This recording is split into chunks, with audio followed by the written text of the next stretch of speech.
Hello friends, welcome to drama with Cindy. இன்னைக்கு history 4 close to you episode 19 தான் பார்க்க போறோம். மியூரன் இப்போ ஒரு பார்ல உட்காந்துட்டு இருக்கான். அவனை பார்த்தா யாருக்கோ வெயிட் பண்ணிட்டு இருக்க மாதிரி தெரியுது. கொஞ்ச நேரம் பொறுத்து கரெக்டா அதே பாருக்கு அந்த காவும் வரான். மியூரன் திரும்பி காவை பார்த்து சிரிக்கிறான். என்னடா நடக்குறீங்க? இப்ப இதே நேரத்துல இங்க வீட்டுல வில்சன் மியூரனுக்காக செமையா சமைச்சு வச்சுட்டு அதை அப்படியே போட்டோ எடுத்துட்டு இது எனக்கும் தேங்காவும் செஞ்சேன் அப்படின்னு சந்தோஷமா ஷேர் பண்ணிட்டு இருக்கான். இப்ப இங்க பார்ல மியூரனும் காவும் உட்காந்து பேச ஆரம்பிக்கிறாங்க. காவும் மியூரன்ட்ட என்ன எதுக்கு இவ்வளோ லேட்டாக கூப்பிட்ட, உனக்கு என்கிட்ட ஏதாவது முக்கியமான விஷயம் பேசணுமா அப்படின்னு கேட்குறான். இதுக்கு மியூரன், ஆமா எல்லாமே மேனேஜர் வில்சன் பத்தினது தான், வைஸ் பிரசிடென்ட் காவ் நினைச்சா இந்த விஷயத்துல கொஞ்சம் ஹெல்ப் பண்ணலாமே அப்படின்னு கேட்க, இதுக்கு காவ் அவன் கிட்ட நீ நினைக்கிறது தப்பு, மேனேஜர் வில்சனோட பேராசைனால அவன் பணத்தை எடுத்து மாட்டிக்கிட்டான், இதுல நான் என்ன ஹெல்ப் பண்ண முடியும் அப்படின்னு சொல்றான். மியூரன் இதுக்கு கரெக்ட் தான், நான் என்ன கேட்க வந்தேன்னா மேனேஜர் வில்சன் இப்ப ரொம்ப கஷ்டப்படுறான், உங்களால ஏதாவது உதவி பண்ண முடியுமான்னு கேட்க வந்தேன் அப்படின்னு சொல்றான். இதை சொல்லிட்டு மியூரன், நான் எவ்வளவு சின்சியரா இந்த ரெக்வஸ்ட் உங்ககிட்ட கேட்கறேன்னா இப்படி சொல்லிட்டு பக்கத்துல இருக்க பார்டெண்டரை கூப்பிடுற மாதிரி கை காட்டுறான். அங்க பார்டெண்டர் வரான். பார்டெண்டர் யார் தெரியுமா? நம்ம குட்டி சாத்தா யாஞ்சி. சோ யாஞ்சியும் மியூரனும் சேர்ந்து ஏதோ பிளான் பண்ணிட்டு இருக்காங்க. இப்ப பார்டெண்டரான யாஞ்சி கிட்ட மியூரன் எங்க ரெண்டு பேருக்கும் பிட்வீன் தி ஷீட்ஸ்ங்கிற ஒரு காக்டெயில் எடுத்துட்டு வா அப்படின்னு சொல்றான். யாஞ்சியும் சரின்னு சொல்லிட்டு அங்க இருந்து கிளம்புறான். இதை சொல்லிட்டு மியூரன் காவை பார்த்து சிரிக்க, காவதுக்கு என்ன மியூரன் இந்த மாதிரி காக்டெயில் வாங்கி கொடுத்துட்டா எல்லாமே சரியாயிடுமா? இப்படி சொல்லிட்டு மெதுவா மியூரன் காது கிட்ட வந்து உன்னோட சின்சியாரிட்டிலாம் இவ்வளவுதானா அப்படின்னு சொல்லிட்டு மியூரன் பக்கத்துல உட்காந்துக்கிறான். மியூரனும் இதை கேட்டு சிரிச்சுட்டு இது மட்டும் போதாதுன்னு எனக்கு தெரியும் அப்படின்னு சொல்லிட்டு அவன் கோட்ல இருந்து ஒரு கீ கார்டு எடுத்து காட்டுறான். ஸோ ஆக்சுவலி அந்த ஹோட்டல்ல அவன் ரூமும் புக் பண்ணியிருக்கான். கீ கார்டை பார்த்த உடனே காவுக்கு அடடா ரொம்ப நாள் எதிர்பார்த்தது இப்ப கிடைச்சிருச்சுன்னு சொல்லிட்டு செம்ம சந்தோஷமாகுது. இப்ப எங்க வீட்டுல மியூரன் ரொம்ப நேரமா வெயிட் பண்ணிட்டு இருக்கான். என்னடா இவ்வளோ லேட் ஆகியும் மியூரன் இன்னும் வரலன்னு ரொம்ப கவலைப்பட்டு இருக்கான். இப்போ மியூரனுக்கு கால் பண்ணிட்டு இருக்கான், ஆனா அவன் எடுக்கவே இல்லை. இப்ப கரெக்டா அவன் ஆஃபீஸ் கொலீக் வில்சனுக்கு மெசேஜ் பண்ணிட்டு மேனேஜர் வில்சன் எனக்கு ஒரு முக்கியமான இன்ஃபர்மேஷன் கிடைச்சிருக்கு, நான் உங்களுக்கு அதை சென்ட் பண்றேன் அப்படின்னு சொல்றான். இப்ப இங்க ஹோட்டல்ல காவ மயக்கம் போட்டுறான். யாஞ்சியும் மியூரனும் அவனை கைத்தாங்களா தூக்கிட்டு வந்து ஹோட்டல் ரூம்ல போடுறாங்க. அவனை பெட்ல படுக்க வச்சுட்டு மியூரன் யாஞ்சி கிட்ட இவன் என்னடா இவ்வளவு கனமா இருக்கான் அப்படின்னு கேட்க, இதுக்கு யாஞ்சி அப்படின்னா அவன் ஃபுல்லா மயக்கம் போட்டு விழுந்துட்டான்னு அர்த்தம், அதெல்லாம் இருக்கட்டும்டா அவனுக்கு எவ்வளவு ஸ்ட்ராங்கா காக்டெயில் பண்ணி கொடுத்த அப்படின்னு கேட்க, இதுக்கு யாஞ்சி என்ன ஒரு 50% ஆல்கஹால் போட்டிருப்பேன் அப்படின்னு சொல்றான். இதை கேட்டுட்டு மியூரன் அவன் கிட்ட இதனால அவனுக்கு ஏதாவது பிரச்சனை வருமாடா, லைக் பாய்சனிங் அந்த மாதிரி ஏதாவது ஆகுமா அப்படின்னு கேட்க, இதுக்கு யாஞ்சி அவன் காலேஜ் புக்ல படிச்ச டெஃபினேஷன் அப்படியே ஒப்பிச்சிட்டு இருப்பான். ஆல்கோஹால் ஒரு சின்ன விதமான பாய்சனிங், அதனால நெஞ்செரிச்சல், தலை சுத்தல், லைட்டா ஹார்ட் அட்டாக் இப்படின்னு சொல்லிட்டு இருக்க. இதை கேட்டு கடுப்பான மியூரன் அவங்க கிட்ட டே நிறுத்துறா, அவன் இப்ப சாவானா மாட்டானா அதை முதல்ல சொல்லு அப்படின்னு சொல்ல, யாஞ்சி எதுக்கு அவன் சாவ மாட்டான் அப்படின்னு சொல்றான். மியூரன் எதுக்கு நல்லதா போச்சு, சரி உன்னோட ஹெல்ப்புக்கு ரொம்ப தேங்க்ஸ், இப்ப நீ கிளம்பு அப்படின்னு சொல்றான். யாஞ்சி எங்க இருந்து கிளம்பாம மியூரன்ட்ட இப்ப அவனை என்னடா பண்ண போற அப்படின்னு கேட்க, மியூரன் அதுக்கு ஏதோ ஒரு கேம் விளையாடி தானடா என்னோட வில்சன் எப்படி கஷ்டப்படுத்துறான், அதே கேமை நானும் விளையாடி அவனை படி வாங்க போறேன் பாரு அப்படின்னு சொல்ல, அதெல்லாம் சரி அதுக்கு நீ என்ன பண்ண போற அப்படின்னு யாஞ்சி கேட்க, மியூரன் எதுக்கு இவனுக்கு பசங்களை தானே பிடிக்கும், நான் ஒரு பொண்ணை கூப்பிட்டுட்டு இவன் கூட இருக்கிற மாதிரி ஒரு ஃபிலிம் எடுத்து வச்சுக்க போறேன், இதை காட்டி மிரட்டி அவன் காரியத்தை முடிக்க வைக்கிறேன் பாரு அப்படின்னு சொல்ல, யாஞ்சி எதுக்கு பரவாயில்லடா ரொம்ப கிரியேட்டிவா தான் யோசிச்சிருக்க, நான் ஒரு ஐடியா சொல்றேன் கேளு, ஒரு பொண்ணு கூப்பிடாத நிறைய பொண்ணு கூப்பிடு, அப்போதான் வீடியோ நல்லா ஸ்ட்ராங்கா இருக்கும் அப்படின்னு சொல்றான். மியூரனும் இதுக்கு சூப்பர்ரா அதே மாதிரி பண்ணிடுவோம் அப்படின்னு சொல்ல, இப்ப யாஞ்சி அங்கிருந்து கிளம்புறதுக்கு முன்னாடி மியூரன் ஒரு தடவை பார்த்துட்டு பக்கத்துலயே டேபிள் மேல அந்த ரூமோட கீ கார்டு இருக்கு, அதையும் மியூரனுக்கு தெரியாம எடுத்துட்டு அங்கிருந்து கிளம்புறான். இப்ப வெளியில போன உடனே ஜின்சிக்கு கால் பண்ணிட்டு எனக்கு வில்சனோட நம்பரை கொடு அப்படின்னு கேக்குறான். இப்ப எங்க வீட்டுல வில்சன் அந்த கொலிக்கு ஒரு இன்ஃபர்மேஷன் தரான்னு சொன்னால அதை பேஸ் பண்ணி அவன் சில எவிடன்ஸ் எல்லாம் கண்டுபிடிக்கிறான். ஒரு வழியா இந்த கேஸ்ல இருந்து அவன் இன்னசென்ட் ப்ரூவ் பண்றதுக்கு எவிடன்ஸ் கிடைக்கவே ரொம்ப சந்தோஷமாகுது. அப்ப கரெக்டா அவனுக்கு கால் வருது. யாருன்னு பார்த்தா நம்ம யாஞ்சி கால் பண்ணிட்டு, வில்சன் நான் யாஞ்சி பேசுறேன், மியூரன் இப்போ ஒரு பெரிய ஆபத்துல இருக்கான், உன்னை காப்பாத்தணுங்கிறதுக்காக வைஸ் பிரசிடென்ட் காவ் கூட அவன் இருக்கான். இதை கேட்டோன்னே வில்சன் செம்மையா ஷாக் ஆகுறா. என்னடா சொல்ற அப்படின்னு கத்த, அட்ரஸ் டீடைல்ஸ்லாம் உனக்கு போன்ல அனுப்பிச்சிருக்கேன், அந்த ரூமோட கீ கார்டையும் ரிசப்ஷன்ல கொடுத்துருக்கேன் அப்படின்னு சொல்றான். அவன் சொன்னதுதான் பாக்கி. வில்சன் உடனே அவசரமா அங்கிருந்து கிளம்பி போறான். இப்ப இங்க ரூம்ல மியூரன் காவோட ஷர்ட் பேண்ட் எல்லாம் கழட்டிட்டு இருக்கான். கஷ்டப்பட்டு கழட்டிட்டு இருக்கவே ஐயோ இப்படி மயக்கம் போட்டு உன்னோட ட்ரெஸ்ஸை கழட்டுறது எவ்வளவு கஷ்டமா இருக்கு அப்படின்னு செம்ம டயர்ட் ஆயிட்டு பெட்ல உட்காந்துட்டு இருக்கான். அப்ப கரெக்டா அங்க வில்சனும் வரான். இப்படி காவிங்க அரையும் குறையுமா படுத்துட்டு இருக்கத பார்த்துட்டு செம்மையா ஷாக் ஆகுறான். வில்சனை கொஞ்சம் கூட அங்க எதிர்பார்க்காத மியூரன் அதுக்கு மேல ஷாக் ஆறான். நீங்க என்ன பண்ற வில்சன் அப்படின்னு கேட்க, வில்சனுக்கு செம்மையா கோவம் வந்துட்டு மியூரனை பார்த்து ஏண்டா அவன் கூட கடைசியா நீ ரூமுக்கே வந்துட்டியா அப்படின்னு கத்த, மியூரன் அதுக்கு நீ நினைக்கிற மாதிரிலாம் ஒண்ணும் இல்லடா அப்படின்னு சொல்ல ட்ரை பண்றான். மியூரன் அதுக்கு வாயை மூடுடா அப்படின்னு கத்திட்டு மியூரனோட கையை பிடிச்சி அங்கிருந்து எடுத்துட்டு போறான். நீ எது சொல்றதா இருந்தாலும் வீட்டுக்கு போய் சொல்லு அப்படின்னு சொல்லிட்டு கோவமா அங்கிருந்து கூட்டிட்டு போறான். போற வழியெல்லாம் வில்சனை பார்த்துட்டு ஏண்டா அப்படி கோவப்படுற அப்படின்னு கேட்க, வில்சன் இன்னும் கோவமா நான் உங்ககிட்ட இப்ப எதுவும் பேச விரும்பல, தயவு செஞ்சு அமைதியா வா அப்படின்னு சொல்லிட்டு அவனை எடுத்துட்டு போறான். டே என் கையை வலிக்குது விடுடா அப்படின்னு சொல்ல, அப்ப கூட வில்சன் வில்சன் விடாம அவன் இழுத்துட்டே போறான். இப்ப வீட்டுக்கும் வராங்க. வில்சன் மியூரனோட ரூமுக்கு போயிட்டு மியூரனை பெட் மேல உட்கார வச்சுட்டு அந்த ரூமை லாக் பண்றான். இப்ப மியூரன் அவன் கிட்ட இப்பயாச்சும் நான் பேசலாமாடா அப்படின்னு கேட்க வில்சன் இன்னும் கொஞ்சம் கூட கோவம் குறையாம என்னடா சொல்ல போற, எனக்காக தான் அவன் கூட ரூமுக்கு போனேன்னு சொல்ல போறியா அப்படின்னு கோவமா கேட்க இதுக்கு மியூரன் அவன் கிட்ட உனக்காக இல்லடா அப்படின்னு சொல்ல ஆரம்பிக்கிறான். வில்சனுக்கு இன்னும் கோவம் வந்து அப்ப என்ன உனக்காகவா அப்படின்னு கேட்டு கிட்ட வர மியூரன் எதுவும் சொல்ல வரான். அவனை பேச விடாம வில்சன் மியூரனை அழுத்தி கிஸ் பண்ணிடுறான். இப்படி கிஸ் பண்ணிட்டு மியூரனோட ஃபேஸை பிடிச்சிட்டு மியூரன் நான் சொல்றத நல்லா கவனமா கேளு, நீ எனக்கு மட்டும்தான், இந்த வில்சனுக்கு மட்டும்தான் அப்படின்னு சொல்லிட்டு மியூரனே கொஞ்ச நேரம் பார்த்துட்டு மறுபடியும் மியூரனை கிஸ் பண்ண ஆரம்பிக்கிறான். மியூரன் அவனை கட்டி பிடிச்சு கிஸ் பண்றான். இப்படி ரெண்டு பேரும் பேஷனேட்டா கிஸ் பண்ணிட்டு இருக்க அப்படியே they start making out. இந்த ஹீட் ஆஃப் லவ் மேக்கிங்ல வில்சன் மியூரன் காதுகிட்ட போயிட்டு நீ என்னோட இது அப்படின்னு சொல்ல மியூரன் எதுக்கு சிரிச்சுக்கிட்டே மெதுவா அவன் காதுகிட்ட வந்து நான் உன்னோட இது அப்படின்னு சொல்றான். இப்படியே கண்டினியூ ஆக டக்குன்னு மியூரன் வில்சனை நிறுத்திட்டு கொஞ்சம் இருடா அப்படின்னு சொல்லிட்டு அவன் அந்த பார்சல்ல வாங்குவா இல்லையா ஒரு பாட்டில், அந்த இடத்த மியூரன்ட்ட கொடுக்குறான். இதை பார்த்துட்டு வில்சனுக்கு இன்னும் சந்தோஷமாக மறுபடியும் போய் ரெண்டு பேரை கிஸ் பண்ண ஆரம்பிக்கிறாங்க. ஸோ இப்போ டாப் பாட்டம் பிரச்சனை ஒரு வழியாக முடிஞ்சுது. இது யாருன்னா கமெண்ட்ல வந்து அக்கா எனக்கு புரியல அப்படின்னு மட்டும் போட்டிங்க, பிச்சு விடுவோம் பிச்சு பார்த்துக்கோங்க.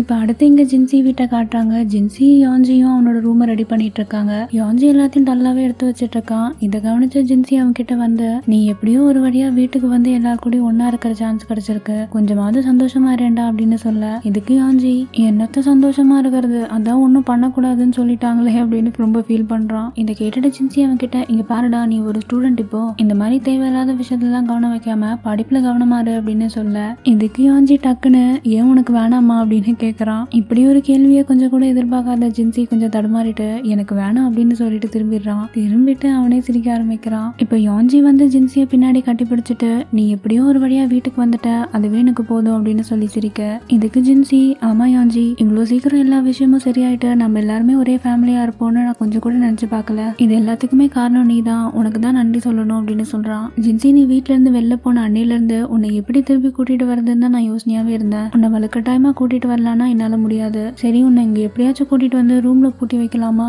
அப்படி பண்ணேன்னா நீ என்னை பார்த்து சிரிக்க கூட மாட்டேன் அப்படின்னு சொல்ல இதை கேட்டுட்டு ஜின்சி டேய் இப்படி வில்லன் ரேஞ்சில் ஏதாவது பேசிட்டு இருக்காதரா, நீ அந்த மாதிரிலாம் கிடையாது அப்படின்னு சொல்ல இதுக்கு யாஞ்சி நான் என்ன மாதிரியான கேரக்டர்னு எனக்கே தெரியாது, இன்ஃபேக்ட் பாரு அம்மாவுக்கு கூட நான் எப்படின்னு புரிய மாட்டேங்குது, என்னோட ஒரிஜினல் பர்சனாலிட்டியை நான் தொலைச்சி ரொம்ப நாள் ஆகுது அப்படின்னு சொல்ல ஜின்சி இதுக்கு நீ என்ன மாதிரி ஆளா இருந்தாலும் எனக்கு உன்னை ரொம்ப பிடிக்கும்டா அப்படின்னு சொல்ல யாஞ்சிக்கு இதை கேட்டோடனே ரொம்ப சந்தோஷமாகுது. ஜின்சியோட கண்ணத்தை பிடிக்கிறான். அப்படியே ரெண்டு பேரும் மெதுவா கிட்ட வந்து கிஸ் பண்ண வராங்க.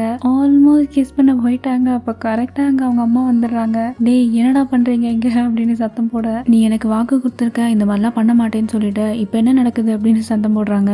இதுக்கு யாஞ்சி செம்மையா கடுப்பாயிட்டு கிஸ் பண்றது ஒன்றும் பெரிய விஷயம் இல்ல அப்படின்னு சொல்றான். இதுக்கு அவங்க அம்மா பெரிய விஷயமோ சின்ன விஷயமோ அதை நான் தான் முடிவு பண்ணோம், ஜின்சி நீங்க ஹெல்ப் பண்ணது போதும், கிச்சன்ல எனக்கு கொஞ்சம் வேலை இருக்கு, எனக்கு வந்து ஹெல்ப் பண்ணு அப்படின்னு சொல்லிட்டு கூப்பிடுறாங்க. ஜின்சியும் கொஞ்சம் கூட யோசிக்காம டக்குன்னு யாஞ்சியை பார்த்து சிரிச்சுட்டு நான் வரேம்மா அப்படின்னு சொல்லிட்டு அம்மா பக்கத்துல போய் நிக்கிறான். யாஞ்சிக்கு இதை பார்த்து இன்னும் கடுப்பாகுது. இப்ப யாஞ்சி அம்மா அவன் கிட்ட எவ்வளவு நேரம்டா இந்த ரூமை கிளீன் பண்ணிட்டு இருப்ப, இன்னும் கொஞ்ச நேரத்துல இந்த ரூமை கிளீனா இருக்கணும், அப்படி நீ கிளீன் பண்ணி முடிக்கலன்னு வச்சுக்கோங்க ராத்திரி நீ தூங்க முடியாது பாத்துக்க அப்படின்னு மிரட்டிட்டு ரெண்டு பேரும் அங்க இருந்து போறாங்க. நல்லா வந்து மாட்டணும்டா இவங்க கிட்டங்கிற மாதிரி அந்த ரூமை அழுத்துட்டு கிளீன் பண்ணிட்டு இருக்கான் யாஞ்சி. இப்ப அடுத்த நாள் இங்க மியூரன் அவனோட ரூம்ல உட்காந்து ஏதோ ஃபைல் எல்லாம் பார்த்துட்டு இருக்கான். அப்பா அங்க வில்சன் கையில ஒரு பிளேட்ல ஆப்பிள் எல்லாம் கட் பண்ணி எடுத்துட்டு வரான். அவன் ஆப்பிளை எப்படி ஊட்டி விடுறான்னு நீங்களே பாருங்க, இதெல்லாம் ரொம்ப ஓவர். ஆனாலும் இவங்க லவாங்கி ஐயோ தாங்க முடியலப்பா இப்படி ஊட்டி விட்டுட்டு அப்ப நீ நிஜமாவே அந்த பணம் எல்லாம் யார் எடுத்தாங்கன்னு கண்டுபிடிச்சிட்டியாடா அப்படின்னு வில்சனை பார்த்து கேட்க வில்சன் அதுக்கு ஆமாண்டா கொஞ்ச நாளா சில எம்ப்ளாயிஸ் எல்லாம் கான்டாக்ட் பண்ணிட்டு இருக்க, எல்லாருமே காமனா ஒரே பேரை தான் சொன்னாங்க, இந்த காவ் ஏற்கனவே ஒரு மெயில் எம்ப்ளாயியை ஹராஸ் பண்ணான்னு சொன்னாங்க தெரியுமா, அவன் பேரு தான் திருப்பி எல்லாரும் சொல்லிட்டு இருந்தாங்க, ஆனா ஃபைனான்ஸ் டிபார்ட்மெண்ட்ல விசாரிச்சு பார்த்தா இந்த பேர் அங்க எந்த ரெக்கார்ட்லயுமே இல்ல, அப்ப காவ் இந்த பேர் அப்படியே மூடி மறைச்சிட்டான்னு சொல்றியா அப்படின்னு மியூரன் கேட்க இதுக்கு வில்சன் இல்லடா இங்க விஷயமே வேற, காவ் அந்த பையனை ஹராஸ் பண்ணா இல்லையா அதனால அவன் இவனை மிரட்டி பணம் கேட்டிருக்கான், காவ் அதுக்கு தான் ஆபீஸ் பணத்துல கை வச்சிருக்கான், இப்ப அந்த எவிடன்ஸே அப்படியே எனக்கு எதிராக திருப்பி நான் தான் பணம் எடுத்திருக்கேங்கிற மாதிரி இப்ப ப்ரூஃப் எல்லாம் ரெடி பண்ணிருக்கான். இதை கேட்டுட்டு மியூரன் அவன் கிட்ட ஷோராடா இதுக்கெல்லாம் உங்ககிட்ட ப்ரூஃப் இருக்கா அப்படின்னு கேட்க வில்சன் சிரிச்சுக்கிட்டே கண்டிப்பாடா அப்படின்னு சொல்லிட்டு அவன் கையில இருந்து சில பேப்பர் எல்லாம் எடுத்து காட்டுறான். இதை பார்த்தோன்னு மியூரன் சந்தோஷமாயிட்டு எப்படியோடா ஒரு வழியா நீ இதை தப்பு பண்ணலன்னு தெரிஞ்சிச்சு அப்படின்னு சொல்ல ஆமா இப்ப இந்த பிரச்சனை முடிஞ்சது அடுத்து நம்ம விஷயத்துக்கு வரும் அப்படின்னு சொல்லிட்டு மியூரனை பார்த்து சிரிக்கிறான். மியூரனு என்னடா வேற விஷயம் என்ன இருக்கு அப்படின்னு கேட்க இதுக்கு வில்சன் மெதுவா மியூரன்ட்ட வந்து உனக்கு எங்கேயாச்சும் அடிபட்டிருக்கான்னு எனக்கு பார்க்கணும் அப்படின்னு சொல்ல மியூரன் இதை கேட்டு டென்ஷன் ஆயிட்டு என்னது அடிபட்டிருக்கா போடா பைத்தியக்காரா அப்படின்னு சொல்லிட்டு அந்த ஃபைல் எல்லாம் தூக்கி போட்டு அவன் பெட்ஷீட் குள்ள போயிடுறான். வில்சன் உடனே டேய் தெங் ப்ளீஸ் ரா எனக்கு ரொம்ப கவலையா இருக்கு அடைச்சி போய் தரடா அப்படின்னு மியூரன் கத்த டேய் ப்ளீஸ் ரா நேத்து ரொம்ப ரஃபா நடந்துக்கிட்டோம் ரெண்டு பேரும் நிச்சயமா நான் செக் பண்ணி ஆகணும் அப்படின்னு சொல்லிட்டு அவனும் பெட்ஷீட் குள்ள போக ரெண்டு பேரும் அப்படியே சண்டை போட்டுட்டு இருக்காங்க. இப்ப யோஞ்சி அடுத்த நாள் லைப்ரரியில ஒரு புக் எடுத்துட்டு ஏதோ போட்டோ எடுத்துட்டு இருக்கான். ஜின்சியும் பின்னாடி வந்துட்டு இங்கெல்லாம் போட்டோ எடுக்கக்கூடாது தெரியுமா அப்படின்னு கேட்க திட்டலான்னு பின்னாடி திரும்பி பார்த்தா அங்க ஜின்சி இருக்கிறத பார்த்துட்டு செம்மையா சர்ப்ரைஸ் ஆறா. ஜின்சி அவன் கிட்ட என்ன ரொம்ப மிஸ் பண்ணி அப்படின்னு கேட்க ஆமா அப்படின்னு தலையாட்டுறான். அப்ப ஜின்சி மீதும் அவன் கிட்ட வந்து அப்ப என்ன கிஸ் பண்ணு அப்படின்னு சொல்ல யோஞ்சி அதுக்கு இங்கேயா அப்படின்னு கேக்குறான். ஜின்சி இன்னும் அவன் கிட்ட வந்துட்டு ஏன் உனக்கு பயமா இருக்கா அப்படின்னு கேக்குறான். யாரை பார்த்து பயம்னு சொல்ல அப்படிங்கிற மாதிரி நினைச்சுக்கிட்டு யோஞ்சி அவனை கிஸ் பண்ண போக திரும்பி ஜின்சி விலகி போயிட்டே இருக்கான். சீக்கிரம்டா என்ன கிஸ் பண்ணு அப்படின்னு மறுபடியும் ஜின்சி சொல்ல என்கிட்டே விளையாட்டா அப்படிங்கிற மாதிரி ஜின்சி கையை பிடிச்சி இழுத்துட்டு அங்கிருந்து போறான். இப்ப அந்த லைப்ரரியிலேயே மறைவா ஒரு இடத்துக்கு போயிட்டு ஜின்சியை கிஸ் பண்ண ஆரம்பிக்கிறான். கிஸ் பண்ணிட்டு இருக்கும் போது ஜின்சிக்கு செமையா வைக்க வந்துட்டு அவன் ஏதோ சொல்ல ட்ரை பண்றான். அப்ப யோஞ்சி அவனை தடுத்து நிறுத்திட்டு இது லைப்ரரின்னு சொல்லிட்டு மறுபடியும் கிஸ் பண்ண ஆரம்பிக்கிறான். இப்ப எங்க வீட்டுல வில்சன் அவனோட ரூம்ல லேப்டாப்ல ஏதோ வீடியோ பார்த்துட்டு இருக்கான். அதை பார்த்துட்டு ஏதோ கமெண்ட் சொல்லிட்டு இருக்கான். அப்ப கரெக்டா மியூரன் அங்க வந்துட்டு என்னடா பாக்குற அப்படின்னு கேட்க வில்சன் டக்குன்னு அந்த லேப்டாப்பை க்ளோஸ் பண்ணிடுறான். மியூரனுக்கு இதை பார்த்து சந்தேகம் வந்துட்டு டே என்னடா பாக்குற அப்படின்னு சொல்லிட்டு அவன் கிட்ட இந்த லேப்டாப்பை பிடுங்க பாக்குறான். வில்சன் இதுக்கு எனக்கு ரொம்ப பசிக்குது சாப்பிட்டு வந்து பாக்கலாம் அப்படின்னு சொல்ல டே அப்படின்னா நீ கண்டிப்பா ஏதோ வில்லங்கமான விஷயம் தான் பண்ணிட்டு இருக்க என்னடா பண்ற அப்படின்னு கேட்க சரி நானே சொல்றேன் இருடா நான் வந்து கே அடல்ட் வீடியோ பார்த்துட்டு இருந்தேன் அப்படின்னு சொல்ல மியூரன் செம்மையா ஷாக் ஆயிட்டு என்னது அப்படின்னு கேட்க ஆமாண்டா உன்னை ஹர்ட் பண்ணிடுவோமோன்னு எனக்கு ரொம்ப கஷ்டமா இருந்தது அப்படின்னு சொல்றான். மியூரன் அதுக்கு அமைதியா இருக்க லேப்டாப்பை தூக்கி போட்டு வில்சன் மியூரனை பிடிச்சிட்டு டேய் நம்ம ஒண்ணு பண்ணலாம்டா இப்ப நான் பார்த்தேன்ல அதை நம்ம இப்ப பிராக்டிஸ் பண்ணி பார்க்கலாமா அப்படின்னு சொல்லிட்டு அவன் பெட்ல எடுத்து போடுறான். மியூரன் அவனை தள்ளி விட்டு டே அடைச்சி உன் கூட எல்லாம் எவன்டா பிராக்டிஸ் பண்ணுவா அதெல்லாம் முடியாது அப்படின்னு சொல்ல இப்படி ரெண்டு பேர் விளையாடிட்டு இருக்காங்க. இங்க லைப்ரரிக்கு வெளியில ஜின்சி வெயிட் பண்ணிட்டு இருக்கான். ஜின்சியை பார்த்துட்டு ரெண்டு பொண்ணுங்க சைட் அடிச்சுட்டே போக அப்ப கரெக்டா யோஞ்சி வந்து அவன் கையை பிடிக்கவே அவங்க ரெண்டு பேரும் கப்பல் போலடி அப்படின்னு சொல்லிட்டு செம்மையா சந்தோஷப்படுறாங்க. இதை பார்த்து இவங்க ரெண்டு பேரும் சிரிச்சுட்டு அங்க இருந்து நடந்து போறாங்க. இப்போ ஒரு வழியா வில்சன் ஆபீஸ்க்கு வந்துடுறான். அவனோட எம்ப்ளாயிஸ்க்கு எல்லாமே அவ்வளவு சந்தோஷமா இருக்கு. அவனுக்கு பொக்கே எல்லாம் கொடுத்து வெல்கம் பண்றாங்க. இப்ப அவனோட கொலீக் வில்சனை வந்து கட்டிப்பிடிக்க இதுக்கு வில்சன் அவன் கிட்ட இப்ப நான் ரிலேஷன்ஷிப்ல இருக்கேன் இப்படி நான் சும்மா ஒரு பையனை போய் கட்டிப்பிடிக்க கூடாது அப்படின்னு சொல்ல சுத்தி இருக்கிறவங்க ரொம்ப சிரிக்க ஆரம்பிக்கிறாங்க. இப்ப வில்சன் டீம்மேட் அவன் கிட்ட நீங்க பணம் எடுத்தீங்கன்னு நாங்க யாருமே நம்பல அப்படின்னு சொல்ல நான் பணம் எடுத்தேன்னா ஆனா சேலரி வழியா தான் நம்ம பணம் வாங்குறோம் சோ நம்ம இப்ப விட்ட ப்ராஃபிட் எல்லாத்தையுமே பெரிய கிளைண்ட்டை பிடிச்சி இதெல்லாம் ஈடு கட்டணும் ஓகேவான்னு சொல்லிட்டு டீம் இப்படி கலைஞ்சு போக வில்சன் மியூரன் தோல் மேல கை போட்டு பாத்தியா உன்னோட டார்லிங்க்கு இங்க எவ்வளவு பாப்புலாரிட்டி இருக்கு அப்படின்னு சொல்ல மியூரன் சிரிச்சுக்கிட்டே உனக்கு இந்த கேஸ்ல இருந்து வெளில வர நிறைய போதா ஹெல்ப் பண்ணா அவனுக்கு நீ கட்டாயமா ஏதாவது பண்ணணும் அப்படின்னு சொல்ல கண்டிப்பா பண்ணிருக்கேன்டா அப்படின்னு சொல்லிட்டு ஒரு இன்விடேஷன் கார்டு காட்டுறான். சரி அவனுக்கு எவ்வளவு டிஸ்கவுண்ட் கொடுத்த அப்படின்னு கேட்க 50% டிஸ்கவுண்ட் கொடுத்தேன் அப்படின்னு சொல்றான். மியூரன் இதை கேட்டுட்டு ஷாக் ஆயிட்டு அவ்வளோ டிஸ்கவுண்ட் இங்க ஒத்துக்கிட்டாங்களா யூஸ்வலா 20% தானே கொடுப்பாங்க அப்படின்னு கேட்க 20% கம்பெனியோடது பாக்கி 30% என்னோட பர்சனல் செலவு இப்படி சொல்லிட்டு மியூரன் பக்கத்துல வந்து